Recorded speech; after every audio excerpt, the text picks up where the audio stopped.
Okay, if everything has gone according to plan, we should be live on YouTube. Hello everyone, and welcome back to Weeks of Avrona. Sorry there wasn't one last week, but actually why wasn't there one last week? Oh yeah, because I was in Poland. I was in Poland for a couple of days, but now we're back. And to be fair, I mean, I don't think I would have even made too much of a show last week because there's just not much going on in the tech world right now. And like there was like barely anything to talk about. Well, okay, there was one thing to talk about last time, and that was the Game Awards, but even then, probably the only thing I cared about was The Witcher, which, I mean, Witcher 4 is coming serious, the main protagonist.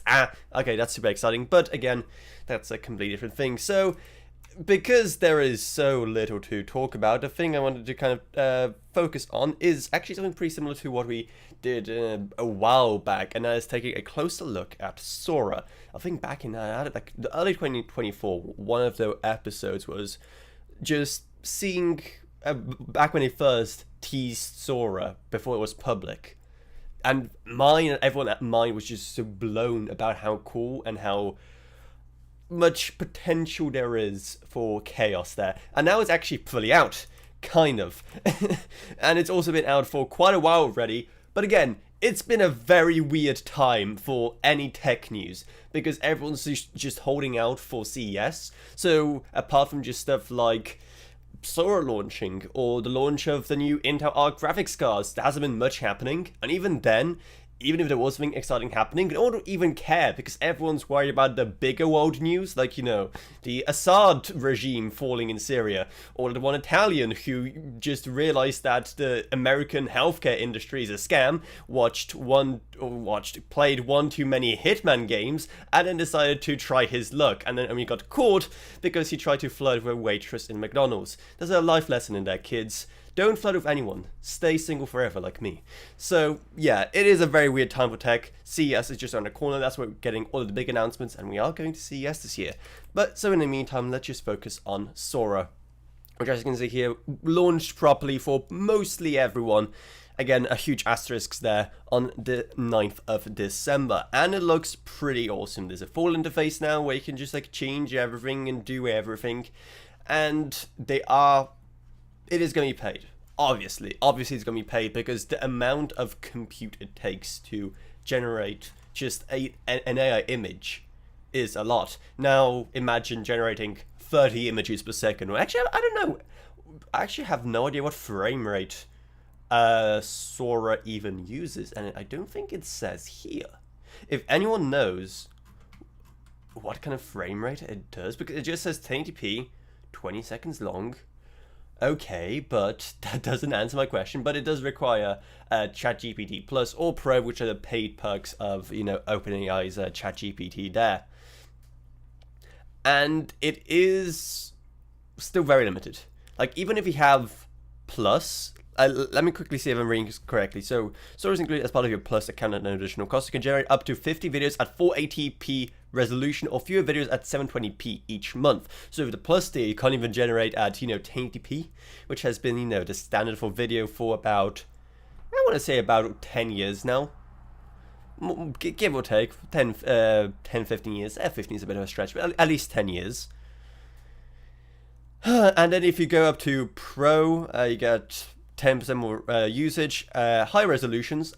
I don't know if that's actually all the way up to 4K. We're about to see. And of course, they are all tagged as well. So basically, you can't, you know, hide the fact it is AI generated. It will be special metadata, which I am very curious about how it's going to play out, especially because one, metadata is very easily changed. So if it's, I know there's some methods to tag AI content in a way where it doesn't look like there's nothing different to it, apart from the fact that it looks worse because it's AI generated, but it doesn't appear any different. But if you, like, I don't know, look at it on a per pixel level, you can see there's a very strange pattern that makes a computer recognize it's AI generated. So that's going to be very, very, very interesting. Plus, of course, there's a fact that most people will just not care or even not realize it's AI generated.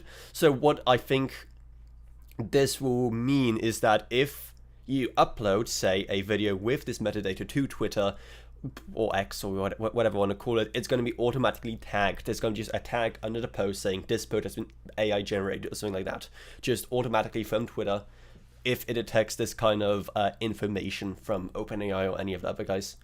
Actually, that's kind of interesting. We know there's quite a bit of a beef between OpenAI and Elon, so I wonder how that's going to play out. I assume this isn't some proprietary technology to OpenAI. I don't know. But if it is, then I wonder how much they would want to cooperate when it comes to, you know, doing all of that. Or is Twitter's approach going to be that we'll only care about AI stuff if it's from their Grok service? But, like I said, it is not available to everyone, strictly speaking, because, one, it is paid, and two, because of, you know, stricter AI legislation and EU bureaucracy, for better or worse, it is not available in the United Kingdom. So much for Brexit, Switzerland, and the European Economic Area, which, for those of you who don't know, for the Yanks watching, it's not the same as the EU, but for all intents and purposes kind of is. It's weird, it's complicated. And so yeah, that is what it's like. However, there is one thing that they clearly haven't predicted, and that is a VPN. I'm usually the first one to say that VPNs are kind of useless. Well, okay, I wouldn't say they're useless. I always hate when VPN companies say, oh, it's for your own privacy. It's like, whatever, who cares? But it's good for accessing region-locked content, just like this. So, yeah, let's just have a quick look at what the panel looks like. I'm currently, if you didn't know, I'm currently based in the United States, you know. This is the very first live stream from the US. I'm in a small, I'm in a small little town in Texas, streaming out of my little, like, Texas shack. Anyway, so this is what the UI basically looks like. You can go up to 1080p, which is 8x slower than 480p. I guess the maths checks out there. Again, you can access the duration. I guess this is just the model. No, it's not model, it's variations. That's gonna definitely be pretty intensive. And yeah, aspect ratio. I don't see anything for frame rate. So if anyone knows, if anyone has any idea, I would assume that it is 20. Not 20. I would assume it's 30. But again, given how intensive it is, I wouldn't be surprised if it's actually 20. So this is basically what the interface looks like here. Again, we can't generate everything, but I just wanted to show you what the interface looks like, so you can kind of get an idea of what it's like. If, like me, you know, you're not able to access it because you're in the EU or just in Europe in general. Well, okay, I'm not in Europe. Remember, I'm in Texas. Don't tell OpenAI I'm accessing this from Europe. So this is basically what it looks like.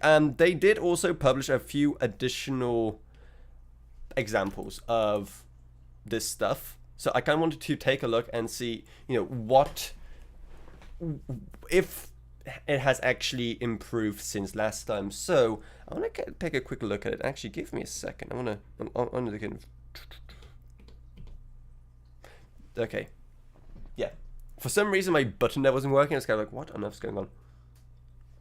So let me quickly get those up, and we could see exactly if we can spot what's wrong with these videos, because they have a couple of more. Now I want to go back to those. I want to go back to those examples from earlier. Thank you very much. Okay.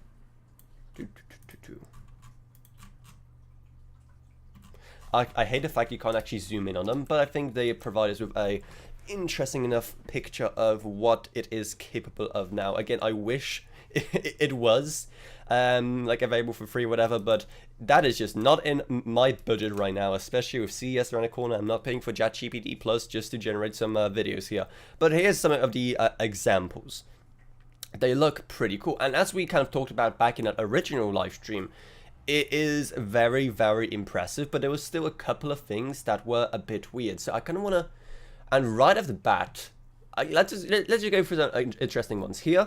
This does look very, very good, very realistic, but one thing I already noticed, look at that. That armor is, it should not be doing that. That is a piece of metal on her chest that should not behave like fabric, but it is when it's reacting to, what is that supposed to be, her helmet? No, no, that's just like a what?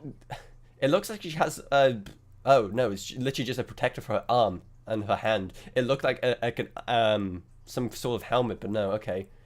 And the scale of it, I can't tell if the scale of it that thing is consistent. There is probably a good name for it. If anyone's really into like knights and medieval armor, please tell me what the name of your that kind of piece of armor is to protect your hand there. But it looks like it's growing as it's getting closer to the camera there. The dragon one does look good. I can't see anything wrong with that. Did that just... Wait, what? I'm so confused. What happened there? When the camera goes back.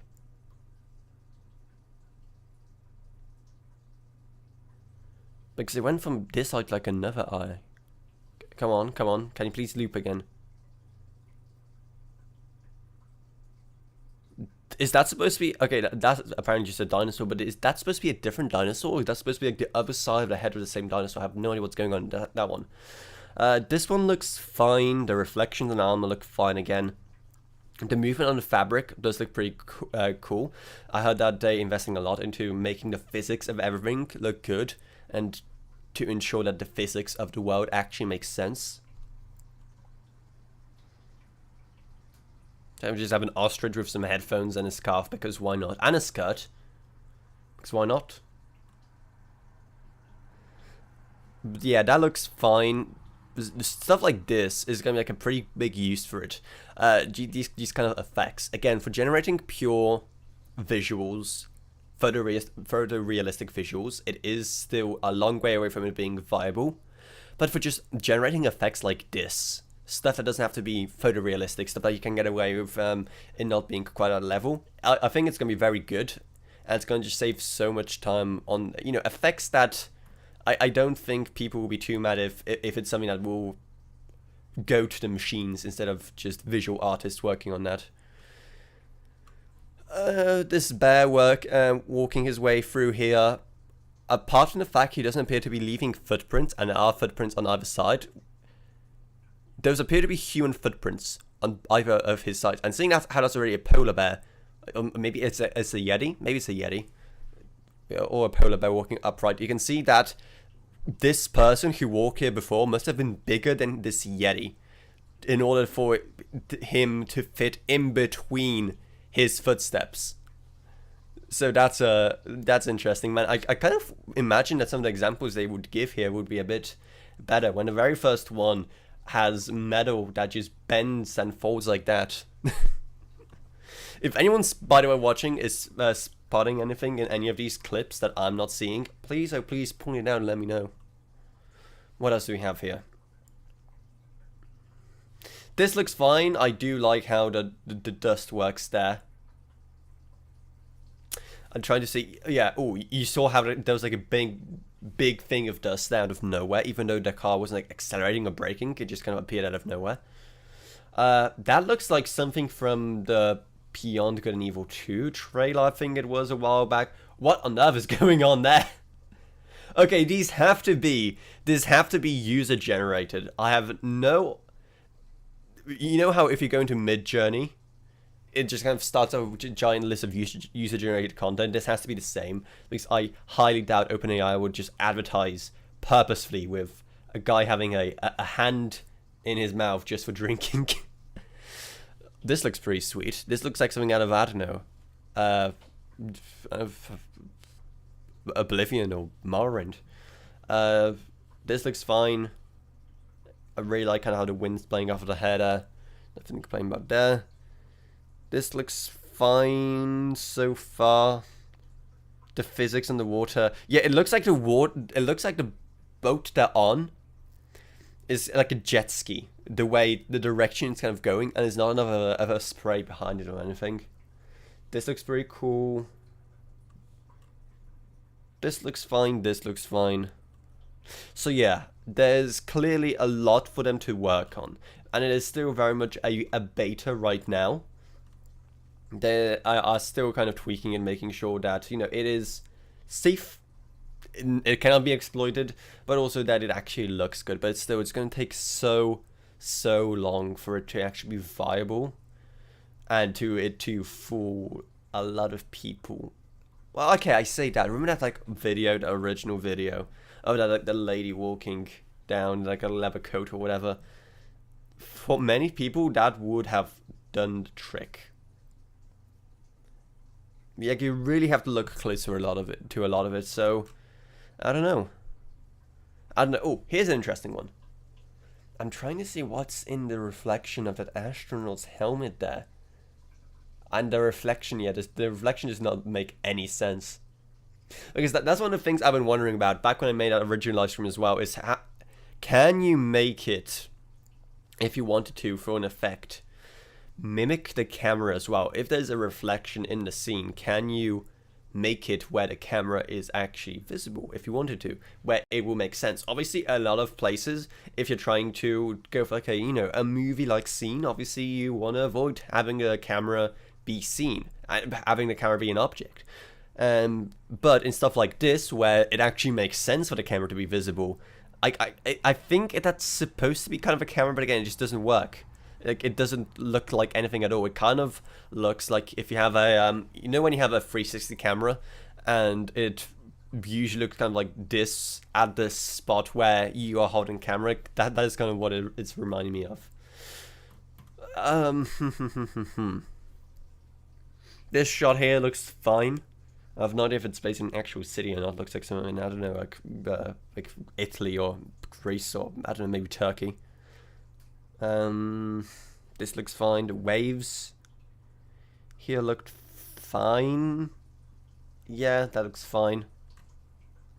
So yeah, definitely very, very promising. But it still has a long way to go. And like I said, it is going to be a very short show by comparison because, again, not much of interest happening recently. It's all coming to CES, which we'll be coming to. And the next show, so if I look at a quick little calendar, there should be one more show after this on the 28th, and then it will be off to CES. So that show is going to be that, you know, final one, predictions for CES, talking about some of the more cool stuff that's already being teased or announced there. It is going to be pretty fun. And again, if you want to support us going to CES, it you know, believe it or not, it does cost a lot to go all the way to Las Vegas from England. So if you do want to support us going there, then hey, super chats and stuff like that do truly go a long way. But that's about it for this very, very short weekends with Avrona, because again, it's an interesting time for tech. So I hope you enjoyed this live stream. If you did, then remember to subscribe, like whatever, and I'll see you all in whatever I make next. Goodbye, everyone. Goodbye.